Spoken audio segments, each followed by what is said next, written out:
The man in command of Fort Hood for the past few years will be shifting that command to someone else soon. Here's more of our exclusive sit down with Lieutenant General Pat White.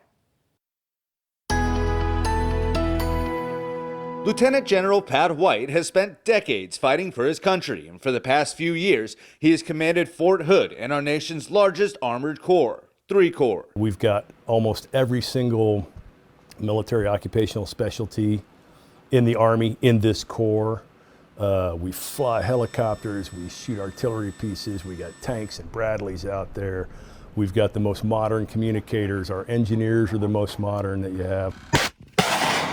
While deployed in 2020, the murder of Specialist Vanessa Guillen shook Fort Hood and the nation and shed light on systemic issues on post, issues he began to tackle even before coming home. We had set the conditions with Command Sergeant Major Burgoyne, Major General Richardson as I was coming back.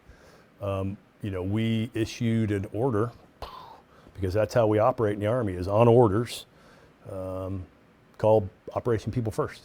Operation People First led to things like the People First Center, creating more time for leaders to get to know their soldiers and their families, and it educated leaders at all levels on how to put their soldiers before the mission. I demand you be a professional.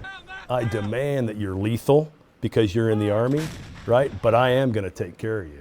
And here's how I'm going to do it. Have that dialogue and show them by creating things like the People First that the Army has great resources and great programs to help take care of you.